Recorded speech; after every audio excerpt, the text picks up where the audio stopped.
abide by his bidding. Thank you.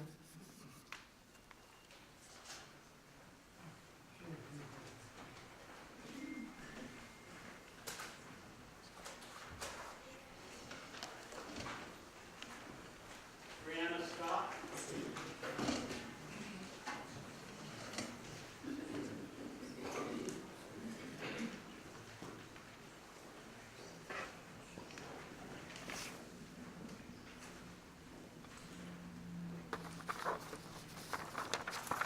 Good evening, everyone.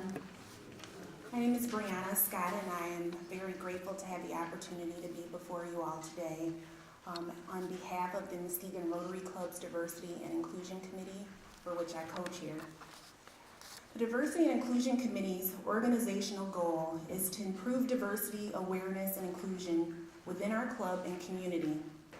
The committee engages in planning programs, events, and activities to enhance cultural awareness, appreciation, and community outreach. In 2017, after several racial incidents right here in Muskegon, the Diversity and Inclusion Committee decided to actively take a stand against hate and authored a letter that provided a community statement that was signed by over 300 individuals, businesses, educational institutions, nonprofits, and religious institutions. I'd like to read a small part of a 2-page letter that I believe speaks to the stance that we all must take against acts of hate, bigotry, and violence. It reads, "At a time when hate and hostility seems to be spreading, Edmund Burke's words, 'All that is necessary for evil to triumph is that good men do nothing,' moves us a step forward. We realize that silence appears to be acceptance, and we also recognize that we can and we must stand against anyone who seeks to tear down our community through hatred, bigotry, or other acts of hate. We do not accept hate, and we will not be silent. Yes, we are speaking against hatred and bigotry, but just as importantly, we are speaking for love and for respect, because love lives here. Being silent when another is attacked verbally, physically, overtly, or passively is not acceptable. We cannot, we should not, and we will not be silent. Hatred and bigotry are not welcome in our neighborhoods, in our community, in our schools, our workplaces. Our economic well-being rests on our interconnectedness. We cannot thrive if anyone is excluded. It matters not your race, your ethnicity, your faith, or your sexual or affectional orientation. We are all here on this earth for a purpose. We all share our love for our families. We all want to live the American dream. We all aspire to be the very best that we can be. We must acknowledge that any differences with those that do not look or speak or love or serve or pray in the way that we do is greatly outweighed by what we do all have in common. Today and always, we stand against hate and for each other because love lives here. We commit ourselves to difficult conversations that bring better understanding and cohesiveness to our community. We commit to be active listeners and respect other viewpoints without degrading. We commit not just to one event or one action, but to continuous respectful behavior, compassionate listening, and recognition of our individual and collective responsibility to harmony and justice in our greater Muskegon community. We have a Rotary 4-way test that we often talk about as Rotarians, that we are supposed to check any of our behaviors to make sure that they are in conformity with these certain attributes that we all stand by. And I'd like to repeat them, and if there are any Rotarians here in the room, you may say them along with me. Of the things that we think, say, or do, is it the truth? Is it fair to all concerned? Will it build goodwill and better friendships? Will it be beneficial to all concerned? We remember and affirm Elie Wiesel's words, "We must take sides. Neutrality helps the oppressor, never the victim. Silence encourages the tormentor, never the tormented." And as I stand here today in support of our Jewish community, as we all mourn the lives and the pain caused by the hateful acts committed in your place of worship, I feel it important to make this very clear. It's not difficult to decry blatant acts of hate committed against people for no other reason than their religion or their sexual orientation, race, or ethnicity. But there are smaller acts of hatred and bigotry that we must, as individuals, also condemn. A mumbled slur, an offensive remark, something scrawled on a wall that we just walked by, destruction of property, as well as actual physical assaults. Make no mistake about that. Those are all hate crimes in their own way. And although we may not be the ones making those cruel remarks or degrading remarks against others, or even doing the gestures, we often stand idly by as we see and hear others do that. And while others demonstrate that hostility towards other people whose religions or ethnicities differ from our own or the majority. Yet it is precisely this indifference that I think we all have been guilty of. This willingness to let cruelty and intolerance pass unremarked, which we must combat. Therefore, we Rotarians, we invite you all to be a part of Love Lives Here, respecting a variety of conversations and cultures where everyone feels welcome to share their contributions, making us all stronger together and moving forward with hope and with peace. I brought a sign with me today. As you can see, this beautiful sign. We've been distributing this sign all throughout the county. It's even been seen in Kent County and Ottawa County. And it says love lives here, and that's really the message that we want. Not one of hate, but of love. And we would be happy to share this sign with any of you who wish to have them and display them in your yards. If you want any additional information on that, see me after the program.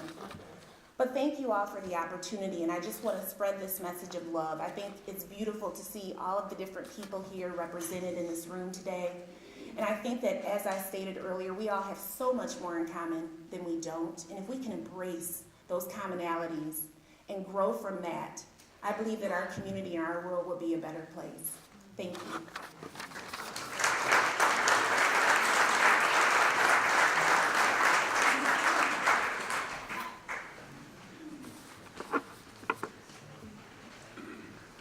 Good evening. I'm D.W. Tolbert, and I am pastor of the New Hope Baptist Church on Yuba Street here in the city of Muskegon. And I am certainly delighted and honored to be a part of this program tonight. I would like to briefly share with you a brief message on the subject, the power of choice. The power of choice. I wonder today, have you considered the power of choice? Consciously, and perhaps more so unconsciously, we often overlook the outcomes of everyday existence and how it is affected by our choice.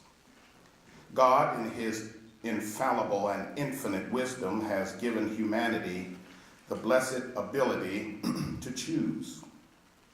We have it within our will to choose him and to choose to live life by the principles established by him. The proverbial writer records in Proverbs 16:25, "There is a way that seemeth right unto a man, but the end thereof are the ways of death."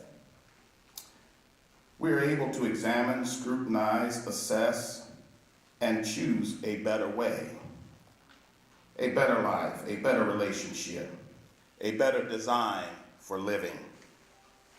Joshua was one of Israel's great leaders. Joshua led Israel into the promised land as directed by God.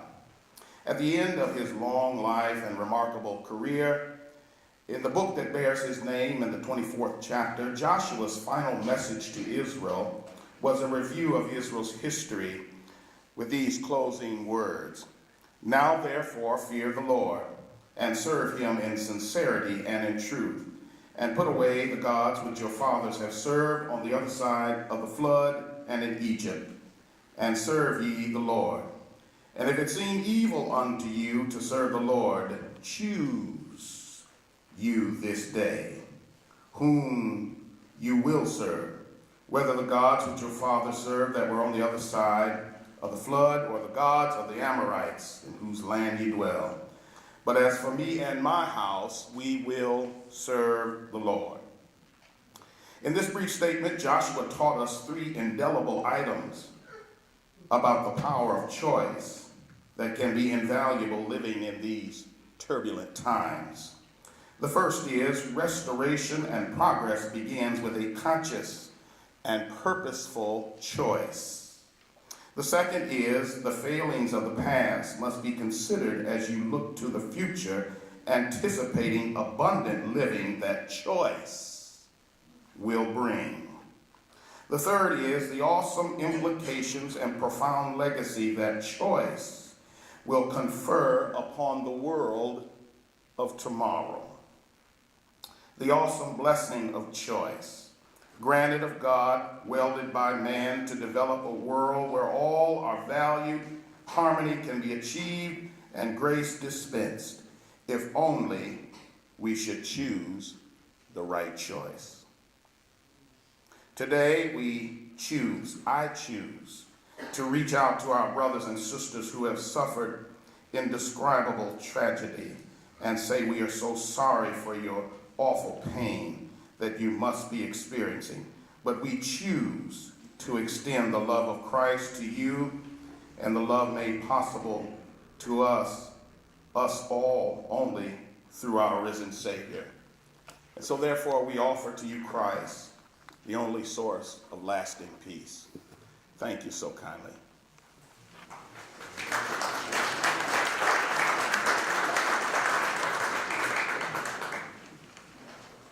Good evening. I'm Kim Burr, and I'm a member of Harbor Unitarian Universalist congregation in the Nims neighborhood on the corner of Montgomery and McGrath. Tonight I'm going to just read a couple of passages of some writings. The first one is called A Litany for Survival from Audre Lorde. For those of us who live at the shoreline, standing upon the constant edges of decision, crucial and alone, for those of us who cannot indulge the passing dreams of choice, for those of us who were imprinted with the fear like a faint line in the center of our foreheads, learning to be afraid with our mother's milk. For by this weapon, this illusion of some safety to be found, the heavy-footed hope to silence us. For all of us, this instant and this triumph, we were never meant to survive. And when the sun rises, we are afraid it might not remain. When the sun sets, we are afraid it might not rise no